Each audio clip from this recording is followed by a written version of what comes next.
Hello everyone. तो आ चुके हैं वापस वीडियोस के साथ। अभी कुछ पिछले समय से वीडियो अपलोड नहीं हो पा रही थी, लेकिन जो क्वेश्चन आपने पूछे थे, जैसे कि वर्म्स का बेड छोड़ के भागना, वर्म्स का बेड के अंदर जाने के बाद मर जाना, या फिर वर्म्स का साइड में शिफ्ट हो जाना, तो इसी 3 क्वेश्चन के ऊपर मैं पिछले 3-4 दिन से बुक पढ़ रहा था। मैंने थोड़ा गूगल से भी नॉलेज गैदर किया है कि ऐसे क्या कारण है कि जिसकी वजह से ये सारी प्रॉब्लम्स आपको फेस करनी पड़ती है जो भी वर्मी कंपोस्टिंग कर रहे हैं। तो इस वीडियो को एंड तक देखिए, आपको इन सारे सवालों के जवाब इस वीडियो में मिल जाएंगे। और जो भी आपके मन में क्वेश्चंस हो, वो क्वेश्चन आप मेरे को कमेंट या फिर मेरे को व्हाट्सएप पर्सनली आप करके पूछ सकते हैं। उनके जवाब मैं वीडियोज़ के थ्रू आपको अपडेट कर दूँगा। और अगर आपने अभी तक चैनल को सब्सक्राइब नहीं किया है तो प्लीज़ चैनल को सब्सक्राइब कर लीजिए, ताकि जल्दी से जल्दी हम भी 1000 सब्सक्राइबर का माइलस्टोन अचीव कर लें। और वीडियोस को शेयर कीजिए। अब यार, ऐसा होने के कुछ 4-5 कारण हैं। पहला, स्ट्रेस। अब आपके ऊपर लेके देखिए, अगर आप स्ट्रेस में हो तो क्या आप वहाँ जहाँ पर आप हो अभी वो जगह छोड़कर जाना पसंद नहीं करोगे? सेम चीज़ वर्म्स के साथ होती है। उनको स्ट्रेस फील होता है।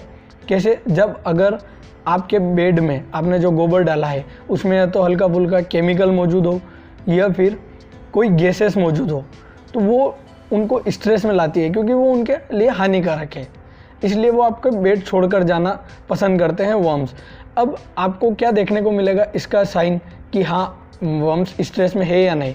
तो वर्म्स क्या करेंगे कि आपने जब बेड में उनको डाला या फिर थोड़ा समय निकल गया, उसके बाद एक जगह इकट्ठा होकर बॉल टाइप बनना शुरू कर जाएंगे, या फिर इकट्ठा एक जगह होके कहीं साइड में शिफ्ट हो जाएंगे सारे वर्म्स एक ही जगह पर। यह चीज़ नोटिस करती है कि हाँ वर्म्स स्ट्रेस में है। इसका दूसरा रीज़न है मॉइस्चर। अब आपको पता है कि मॉइस्चर की तरफ वर्म्स ज़्यादा अट्रैक्ट होते हैं। अब सपोज़ कीजिए कि आपने पानी डाला बेड में पानी डालने के बाद वहाँ पर थोड़ी कंडेंसेशन प्रोसेस स्टार्ट होती है, यानी कि वहाँ पर थोड़े भाप बनना शुरू हो जाती है, वेपर्स, क्योंकि गोबर गर्म होता है तो वो थोड़ा भाप बन के पानी को ऊपरी सतह पर इकट्ठा करता है। और ये चीज़ वर्म्स को पसंद नहीं है। तो वर्म्स उस साइड ज़्यादा अट्रैक्ट होंगे जहाँ पर मॉइस्चर होगा, यानी कि बेड की साइडों में, या फिर थोड़ा बेड के बाहर जहाँ पर उनको उस लेवल से ज़्यादा मॉइस्चर मिलेगा, तो वर्म्स उधर की साइड ज़्यादा शिफ्ट होंगे। इसमें कोई दिक्कत वाली बात नहीं है, कोई परेशानी वाली बात नहीं है, क्योंकि जैसे ही वो कंडेंसेशन खत्म होगा वर्म्स वापस गोबर के अंदर चले जाएंगे। लेकिन आपको मॉइस्चर लेवल पानी डालने से पहले हमेशा बेड में चेक करना है। अब वो कैसे चेक करना है, उसका एक तरीका है। आपको क्या करना है, गोबर को मुट्ठी में लेना है और उसको जोर से दबाना है। अगर आपके ये जो उंगलियां है यहाँ से पानी बाहर निकलना शुरू कर देता है, यानी कि उसमें मॉइस्चर लेवल ज़्यादा है। और अगर वो गोबर सूखा हुआ है और पानी बिल्कुल बाहर नहीं आ रहा है तो नॉर्मल लेवल पे है। लेकिन अगर आपने दबाया और हल्का फुल्का भी आपको पानी महसूस नहीं हुआ, यानी कि मॉइस्चर लेवल बहुत ही कम है, आपको फिर पानी देने की ज़रूरत। आप ऐसे आपका मॉइस्चर लेवल बेड में मेंटेन करें। इसका अगला रीज़न है वाइब्रेशन। जैसे कि आपने बेड कहीं ऐसी जगह पर लगाया हो जहाँ पर कोई फैक्ट्री वगैरह हो, या फिर कोई काम चल रहा हो, या रोड के किनारे पर मान लो जहाँ पर गाड़ियाँ वगैरह गुजरती हो। अब अगर आपने बेड को अच्छे से ढक नहीं रखा है तो जो आवाज़ें हैं वो डायरेक्ट बेड को टच करेगी, क्योंकि साउंड वाइब्रेट होता है, वो बेड को टच करेगा, तो वहाँ पर थोड़ा उनको केंचुओं को वाइब्रेशन फील होगा। अब आपको इससे कैसे बचाना है अपने केंचुओं को? तो क्या करना है कि बेड को अच्छे से ढक के रखें, जिससे कि जो साउंड है वो बेड के अंदर उस लेवल तक ना पहुंच पाए। हल्का फुल्का जाएगा उसमें कोई प्रॉब्लम नहीं है, ज़्यादा जाएगा तो फिर वर्म्स परेशान होंगे और वो बेड छोड़ेंगे। तो हम लोग वाइब्रेशन का एक एग्जांपल और लेते हैं। आपने जब देखा होगा कि जब बरसात आती है तो जो ज़मीन के केंचुए होते हैं, जो वाइट कलर में ज़्यादा दिखते हैं आपको, वो बाहर आना चालू करते हैं। वो क्यों? क्योंकि जो बारिश की बूंदें हैं वो डायरेक्ट ज़मीन को टच करती है, वहाँ पर हाई लेवल में बूंदें आती है, ज़्यादा मात्रा में होती है, तो वो उनको थोड़ा परेशान करती है, इसलिए वो वहाँ से बाहर आना चालू करते हैं। सेम चीज़ आपके बेड में भी होती है।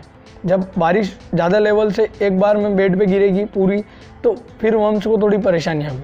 और इस चीज़ से हमने बचने के लिए हमने हमारे बेड पर जो ग्रीन मिट्टी लगा रखी है ऊपर, वो इसीलिए लगा रखी है कि बारिश की बूंदें जो आए वो पहले ग्रीन मिट्टी को टच करेगी, फिर आराम से नीचे बेड में फैल जाएगी, वो उनको परेशान नहीं करेगी वर्म्स को। अब जो अगली चीज़ एक क्वेश्चन था कि वर्म्स सब सही सलामत है, कहीं परेशानी नहीं है, लेकिन जब वो बेड के अंदर गोबर में जाते हैं तो उनमें से कुछ मर जाते हैं। तो इसका कारण सिर्फ 2 हो सकते हैं, या तो गैस या फिर हीट। अब गैस आपको कैसे निकालनी है गोबर में से अच्छे तरीके से, गोबर को कैसे तैयार करना है बेड में भरने के लिए, उसके ऊपर भी हमने एक वीडियो बना रखी है। अगर आप वो देखना चाहते हैं तो लिंक आपको नीचे डिस्क्रिप्शन में मिल जाएगी या फिर ऊपर आई बटन में मिल जाएगी, आप वहाँ से उसको देख सकते हैं। दूसरी चीज़ है हीट, ये भी आपको कैसे निकालनी है ये भी आपको उस वीडियो में पता चल जाएगा। बस आप इतना ध्यान रखें कि गोबर को जब आप बेड में भरें तो एक साथ ना भरें, पहले एक लेवल लगा दें, फिर पानी डाल के एक रात के लिए छोड़ दें, फिर अगली लेवल लगाएं ताकि वो हीट उसमें से निकल जाए। क्योंकि गोबर जब आपने बाहर ठंडा कर भी लिया हो, लेकिन जब आप उसको वापस भरोगे तो थोड़ा बहुत गर्म होगा, और ये चीज़ आपको ध्यान रखनी है। अगर आप और भी क्वेश्चंस हैं आपके मन में और उनका आंसर चाहते हैं तो आप कमेंट करके पूछिए हमसे, और इस वीडियो को शेयर कीजिए ताकि दूसरे लोगों को भी हेल्प हो पाए।